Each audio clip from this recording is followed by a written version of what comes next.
बहुत बहुत शुक्रिया आपका। देखिए, जहाँ तक मौजूदा सूरत हाल के अंदर हमारा एक नेशनल एक्शन प्लान भी था। नेशनल एक्शन प्लान के ऊपर इतने साल अमल दरामद ना हुआ, जिसकी वजह से हमारे हजारों लोगों की जानें चली गई और हमें फाइनेंशियल जो है वो लॉस भी हुआ, पॉलिटिकल लॉस भी हुआ। Somebody has to take the responsibility। अगर हम रिस्पॉन्सिबिलिटी किसी पे नहीं डालेंगे और हम इसी तरीके से चलते रहेंगे, आगे दौड़ और पीछे छोड़, तो फिर मामलात जो हैं वो कोई आपको अच्छाई की तरफ नहीं जाएंगे। दूसरी बात जो आपने कही, पहले भी आपने यही कहा था कि भारत जो है वो जंग करेगा, और मैं उसको 2+2 के तौर पर देख रहा था, जबकि आप एक अपने डिफरेंट एंगल से देख रहे थे। नतीजा ये निकला कि भारत ने जंग की। अभी भी मैं ये कहता हूं कि expect the unexpected from them. इसलिए जो हम एक्सपेक्ट नहीं कर रहे वही वो करेंगे।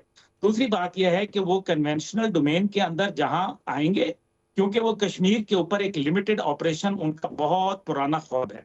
उसके लिए उन्होंने अपनी डिविजनल डिप्लॉयमेंट्स जो है वो शुरू कर दी हुई हैं। उसके अलावा उनके ब्रिगेड लेवल के ऊपर जो है हेडक्वार्टर्स बनना शुरू हो गए हैं।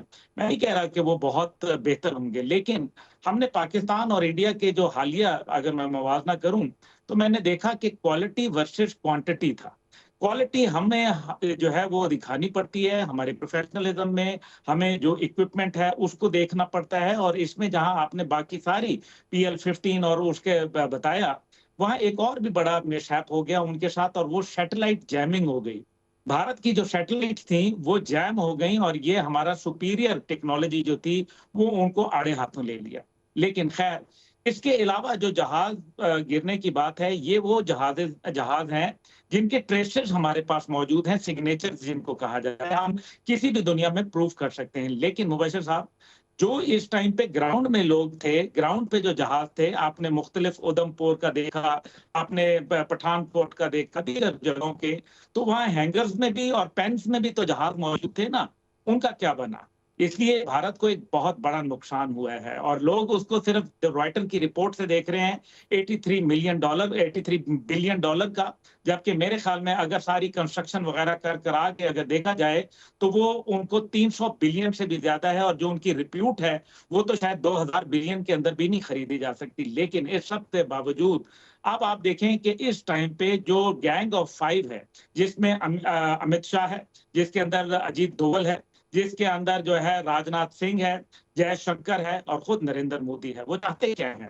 इस टाइम पे वो पॉलिटिकल आइसोलेशन का शिकार है, पार्टी के अंदर आइसोलेशन है, डिप्लोमेटिक अब्दुल्ला साहब, इंटरनेशनल मुझे सिर्फ एक बात आइसोलेशन है। बताएं, मुझे एक बात बताएं कि यूनाइटेड नेशंस ने BLA को दहशतगर्द तंजीम करार दिया हुआ है।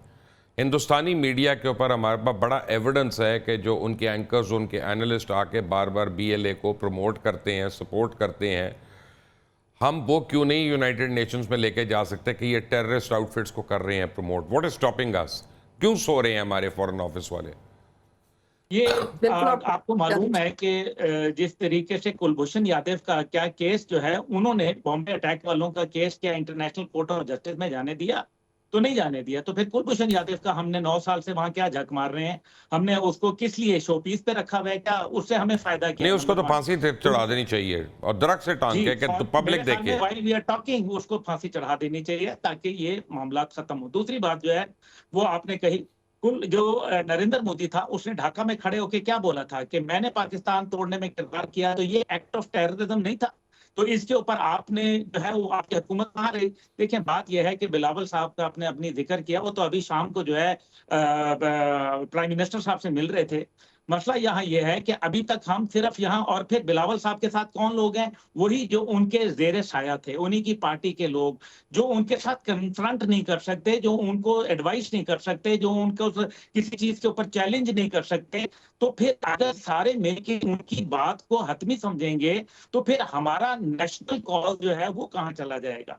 दूसरी बात इसके अंदर यह है कि ये जो अपने बात कही है, जैसे गौरव आर्या है, जैसे जो उनके इस किस्म के बहुत ही चीप किस्म के टीवी पर्सनैलिटीज हैं, जो पाकिस्तान पे BLA के हवाले से इतने वो सिंपैथाइजर्स हैं। देखें, एक वक्त था, आपको याद है कि एक तंजीम थी अलकायदा।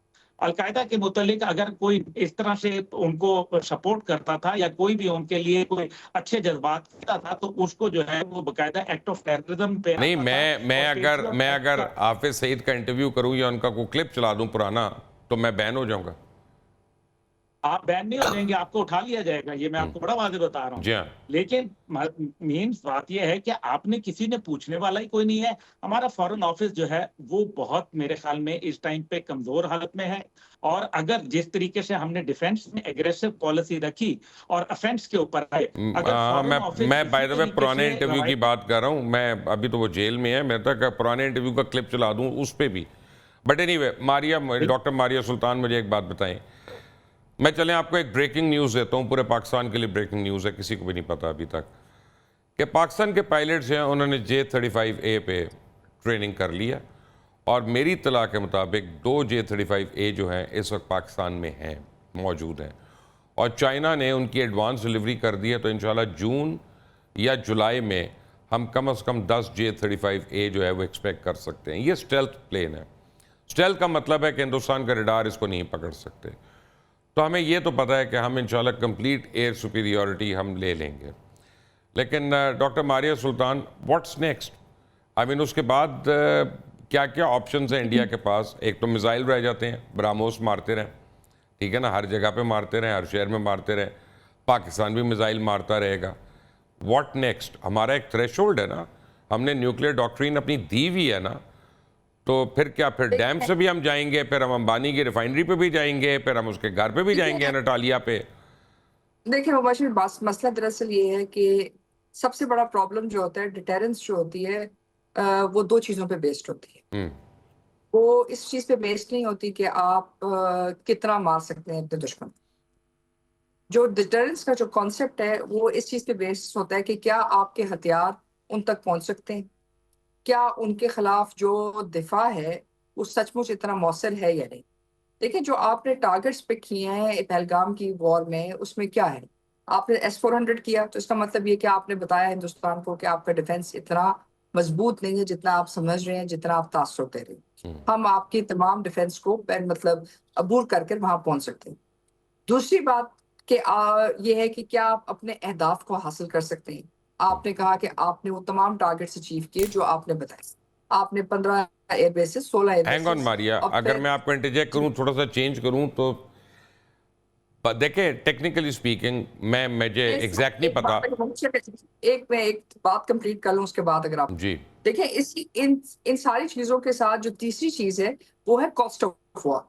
कॉस्ट ऑफ वॉर जो होती है कि जी, आप अगर हमारे से जंग करेंगे, आप जंग कर सकते हैं, लेकिन जो आप जंग करेंगे उसकी कीमत आपको बहुत अदा करनी पड़ेगी। यानी कि जो कॉस्ट बेनिफिट एनालिसिस है, आज by the way Indian economy में से 7% जो है DFIs निकल गए हुए हैं। मेरे पास आज की लेटेस्ट रिपोर्ट है, और ये बाहर की रिपोर्ट